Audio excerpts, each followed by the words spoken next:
Assalamualaikum warahmatullahi wabarakatuh.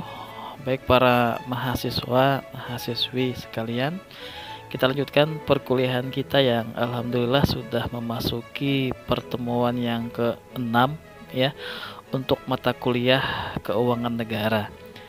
Nah, setelah sebelumnya kita fokus membahas apa saja pendapatan negara, di materi kali ini kita akan berbicara bab yang berhubungan dengan pengeluaran negara. Ya, seperti yang kita jelaskan di pertemuan sebelumnya juga bahwa sebenarnya yang berhubungan dengan APBN itu sebelum disahkan itu ada RUU APBN yang memang akan dibicarakan oleh pihak legislatif maupun eksekutif, di mana setelah disahkan maka lahirlah sebuah undang-undang APBN yang berhubungan dengan tahun berjalan, di mana di sana ada item-item khusus tentang kemana saja pengeluaran negara ini disusun, dan nantinya di akhir apakah akan defisit atau surplus ya. Jadi secara definisi pengeluaran negara itu adalah pengeluaran pemerintah yang berkaitan untuk pembiayaan program pemerintahan. Dan memang ada beberapa item-item yang bisa kita list di sini untuk pengeluaran negara. Salah satunya adalah untuk belanja pegawai. Jadi belanja pegawai itu merupakan sebuah kompensasi dalam bentuk uang maupun barang ya yang diberikan kepada pegawai negeri, pejabat negara, pensiunan, serta pegawai honorer yang akan diangkat sebagai pegawai lingkup pemerintahan. Jadi intinya mereka bekerja, kemudian mereka mendapatkan uang atau barang. Itu adalah kategori untuk pengeluaran negara yang berhubungan dengan belanja pegawai. Dan tentunya tiap daerah itu ada, kalau kita berbicara APBD ya, kemungkinan ada beberapa persentase sesuai daerah, berapa untuk belanja pegawai, berapa untuk pembangunan di tiap-tiap daerah masing-masing. Oke, kemudian ada belanja barang. Ini merupakan sebuah pengeluaran untuk pembelian barang dan jasa yang habis pakai. Jadi bisa untuk memproduksi atau mungkin yang dipasarkan maupun yang tidak dipasarkan ya. Jadi intinya ini sebuah belanja yang seperti belanja pemeliharaan. Misalkan ada inventaris pemerintahan itu yang perlu dipelihara menggunakan belanja barang, serta juga untuk perjalanan dinas yang tentunya yang namanya perjalanan dinas itu kan sebuah tugas yang diberikan, ada belanja barangnya, dan tentunya harus ada pertanggungjawaban apa hasil dari perjalanan dinas tersebut, karena ini memakai uang negara juga ya. Oke.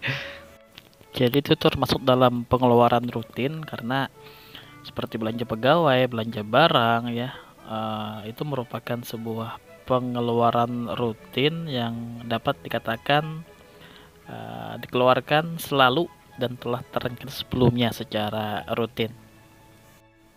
Ya, kemudian tentunya ada porsi untuk pembayaran hutang yang biasanya berikut dengan bunga-bunganya. Jadi memang secara bahasa itu bantuan, tapi intinya itu hutang ya, dan hutang itu ya kayak gitu. Kalau hutang negara bukan cuma bayar hutang saja, juga ada utang, bunga utangnya. Jadi ini merupakan sebuah pengeluaran pemerintah yang berhubungan dengan pembayaran bunga. Tentunya ini harus dilakukan untuk posisi pinjaman jangka pendek atau jangka panjang ya. Kemudian ada subsidi, itu merupakan sebuah alokasi anggaran pengeluaran yang diberikan pemerintah kepada perusahaan negara, lembaga pemerintah, atau pihak ketiga lainnya yang memproduksi, menjual atau mengekspor dan mengimpor barang, yang tentunya biasanya ini seperti penyaluran subsidi kepada masyarakat melalui BUMN atau mungkin BUMD, serta berbagai macam pengeluaran yang berhubungan dengan non-departemen. Jadi ini merupakan list-list yang berhubungan dengan pengeluaran negara sesuai dengan bahasan kita untuk video pembelajaran kali ini. Nah, terkadang yang berhubungan dengan pengeluaran negara ini bisa kita lihat semakin waktu berjalan pengeluaran semakin tinggi. Jadi sifatnya itu tidak pasif ya, tidak misalkan tahun ini pengeluaran segini, bisa jadi di tahun-tahun mendatang berikutnya itu lebih tinggi pengeluarannya. Memang ada beberapa faktor pemicu kenapa ini terjadi. Kalau kita membaca hasil riset dari Adam Wagner ya, jadi dia mengemukakan suatu hukum yang disebut dengan Law of Ever Increasing State Activity, atau hukum tentang selalu meningkatnya kegiatan pemerintah. Itu hasil riset dia kepada beberapa negara maju pada abad ke-19. Jadi menegaskan bahwa sebenarnya pengeluaran pemerintah itu selalu meningkat dari tahun ke tahun dalam arti uang secara real dan absolut ya, serta dalam perbandingannya dengan pendapatan nasional. Namun kalau kita coba diskusikan kenapa pengeluaran negara itu semakin berjalannya waktu semakin meningkat, ada beberapa faktor pemicu yang coba kita susun penyebabnya. Yang pertama bisa jadi karena perang. Jadi perang yang meningkatkan pembelian persenjataan atau mungkin hancurnya gedung-gedung dan berbagai macam fasilitas pemerintahan. Kemudian juga bisa terjadi karena kenaikan tingkat penghasilan dalam masyarakat. Nah, di Indonesia ini kan berbagai macam tunjangan pejabat terus dinaikkan, dan yang namanya aparatur sipil negara tentunya akan menikmati tunjangan baru tersebut.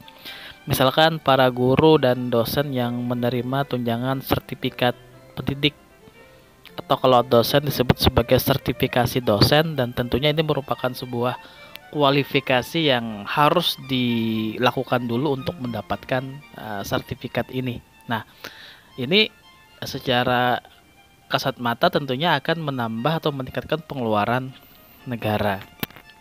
Yang ketiga, bisa jadi itu juga dipicu oleh urbanisasi. Jadi ini yang sebuah urbanisasi yang mengiringi perkembangan ekonomi yang tentunya dilakukan oleh berkaitan dengan industrialisasi dan jasa dan barang ya, yang cenderung menumpuk di perkotaan sehingga pemerintah meningkatkan kegiatannya untuk menampung kaum urbanis dan menyediakan lapangan kerja baru bersama perusahaan swasta. Selanjutnya bisa juga dipicu oleh perkembangan demokrasi, karena memang seperti yang kita ketahui bahwa di Indonesia ini adalah negara yang sering melakukan kegiatan bertema demokrasi, misalkan dalam hal pemilihan umum dan pemilu kada, di mana di dalamnya ada pembuatan kertas suara, bilik-bilik suara, gaji anggota KPU, Panwaslu, dan lain sebagainya. Nah, yang kelima tentunya ini berhubungan dengan kegiatan tadi ya, bahwa bisa jadi ada pemborosan yang berhubungan dengan kegiatan pemerintah, artinya inefisiensi yang kurang terkendali. Misalkan seperti kegiatan pemerintah yang telah diambang batas kewajaran, kayak ada pemilu kada ulang. Kan ada kan kita pemilu selesai, kemudian ada pemilu kada ulang ya, itu diulang lagi. Bisa juga karena memang yang berhubungan dengan harga inventaris anggota legislatif yang mahal seperti mobil, dan tentunya ini juga berhubungan dengan pemberantasan korupsi dan kejahatan lain yang menghabiskan dana lebih besar daripada hasil yang diperoleh oleh koruptor dengan membayar denda atau majelis hakim di pengadilan. Dan tentunya itu akan memicu perilaku korupsi. Seperti kita ketahui bersama bahwa ketika korupsi maka akan berefek kepada kerugian negara ya. Serta kegiatan-kegiatan yang berhubungan dengan pendanaan sosial, misalkan bantuan untuk bencana alam, di dalam negeri atau mungkin di luar negeri, ya termasuk seperti kegiatan bantuan yang berhubungan dengan pandemi seperti ini ya, COVID-19 yang sedang menggerogoti negara kita. Nah, ini beberapa faktor pemicu kenapa perbandingan pengeluaran negara itu semakin lama semakin meningkat.